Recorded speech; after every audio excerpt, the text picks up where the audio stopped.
Waktunya bersaat teduh dengan Tuhan melalui bacaan Alkitab satu pasal sehari dalam kitab Nabi-Nabi Besar bahagian pertama, seri yang ke-15.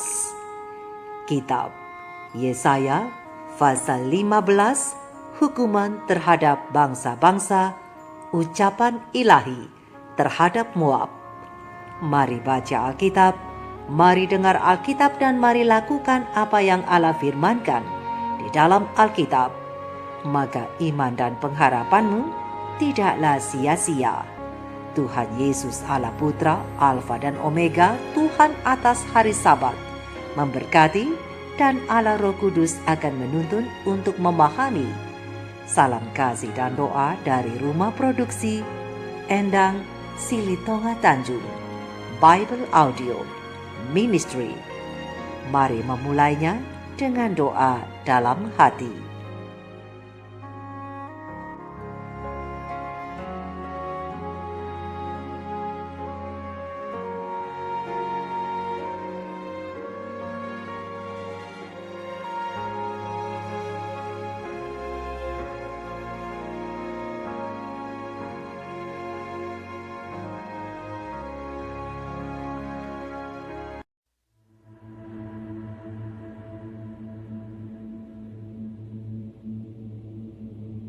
Ucapan ilahi tentang Moab.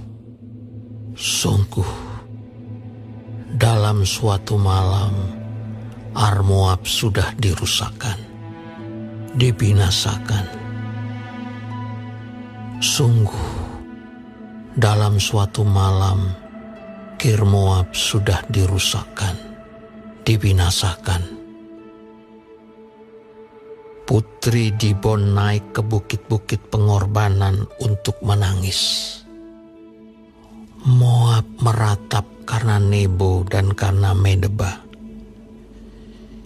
Di situ semua orang menggundul kepalanya dan memotong janggutnya sebagai tanda berkabung.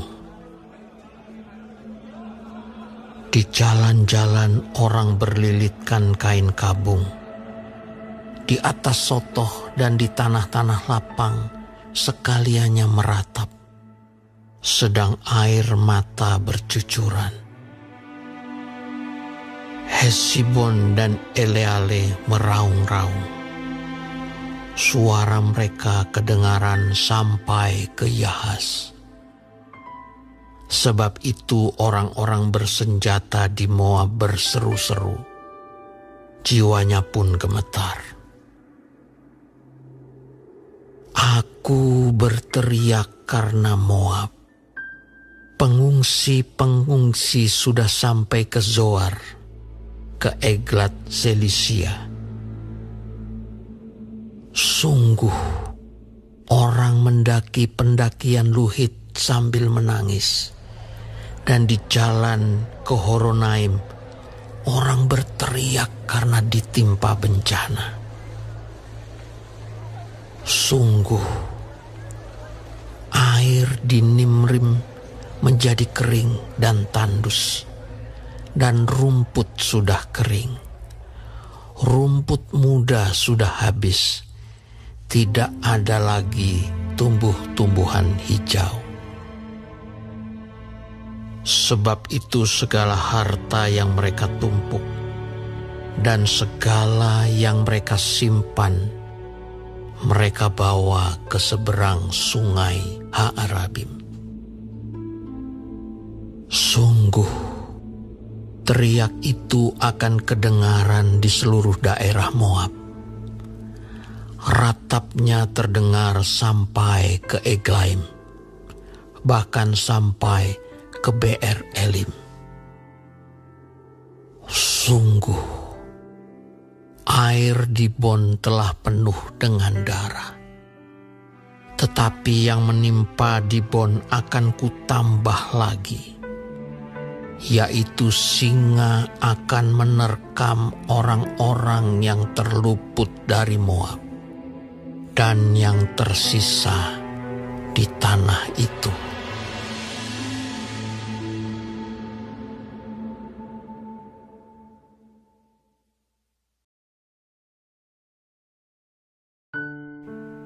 Kita telah menyelesaikan bacaan Alkitab satu pasal sehari dalam kitab Yesaya pasal yang ke-15.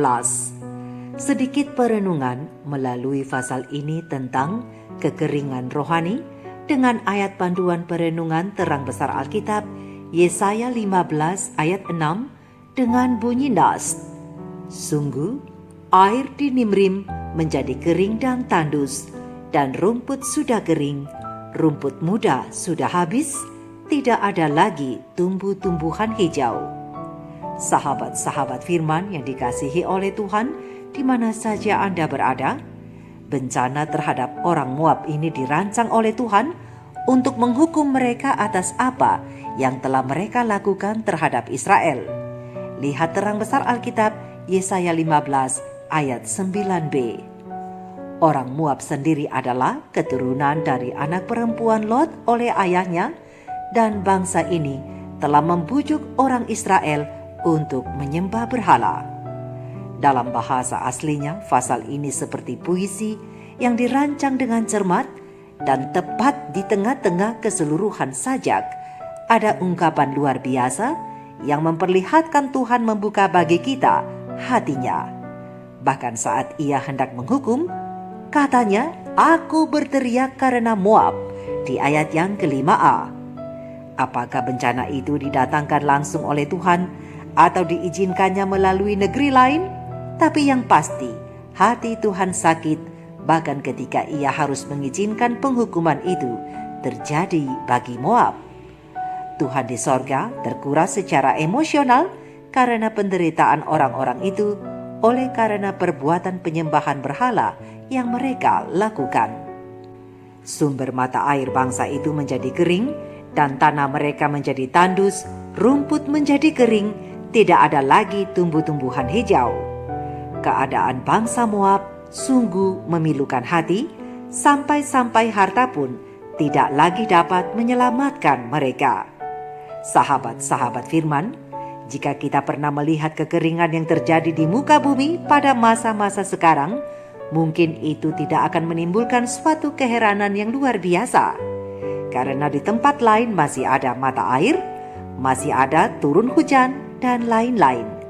Tetapi pada masa lampau, jika kekeringan terjadi benar-benar menimpa seluruh dunia, maka dapat dipastikan hanya sedikit orang saja yang bisa selamat dari masa kekeringan itu. Apalagi sahabat-sahabat firman dengan yang namanya kekeringan rohani yang akhir-akhir ini banyak terjadi dalam diri umat manusia dan juga umat-umat Tuhan. Mereka bahkan kita sangat membutuhkan Tuhan itu, tetapi kenyataannya bukan Dia yang hidup yang kita cari, tetapi Dia yang tidak peduli, yang tidak bisa mendengar dan tidak bisa bertindak untuk kita. Namun sahabat-sahabatku, ada yang bilang, "Aku tidak menyembah patung. Bagaimana aku disebut mencari kepada Dia yang tidak dapat berbuat apa-apa kepadaku?"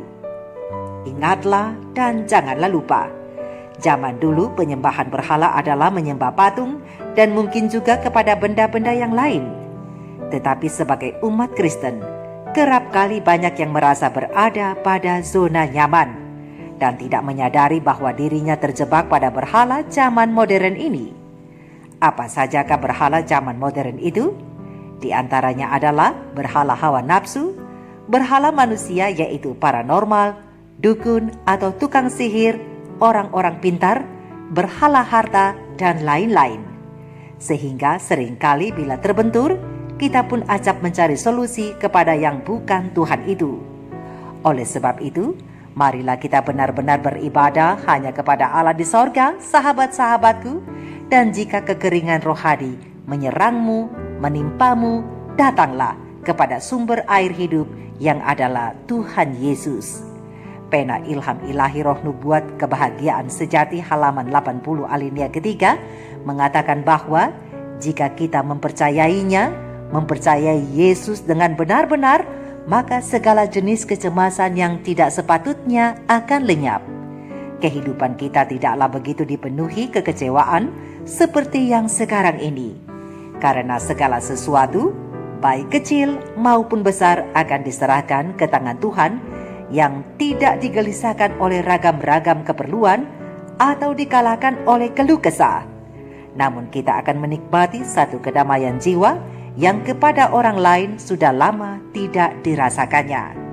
Mari kita renungkan ini bersama. Tuhan Yesus memberkati. Shalom.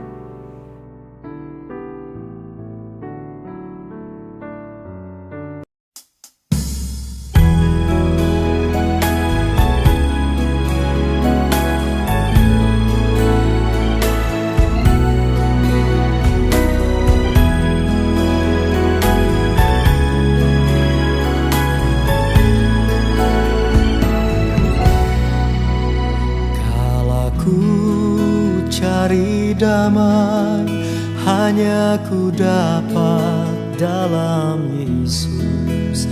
Kala ku cari ketenangan hanya ku temui di dalam Yesus.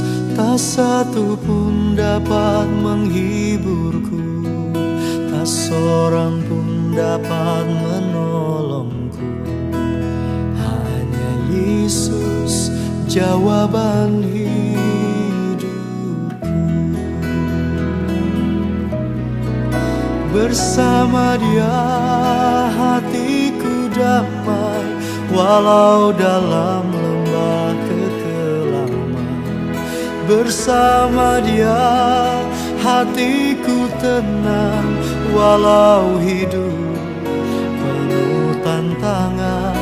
Tak satu pun dapat menghiburku, tak seorang pun dapat menolongku.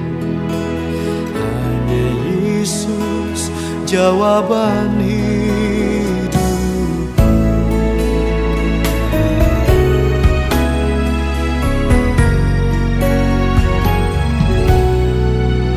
Kala ku cari damai hanya ku dapat dalam Yesus. Kala ku cari ketenangan hanya ku temui di dalam Yesus. Tak satu pun dapat menghiburku, tak seorang pun dapat menolongku. Hanya Yesus jawaban hidupku. Bersama Dia hatiku damai, walau dalam lembah kegelapan. Bersama Dia hatiku tenang, walau hidup penuh tantangan. Tak satu pun dapat menghiburku, tak seorang pun dapat menolongku. Hanya Yesus jawaban hidupku.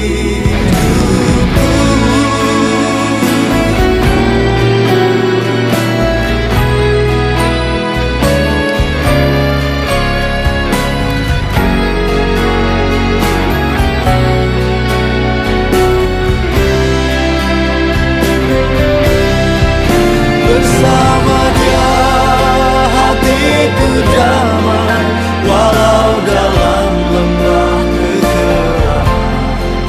Bersama Dia hatiku tenang, walau hidup penuh tantangan. Tak satu pun dapat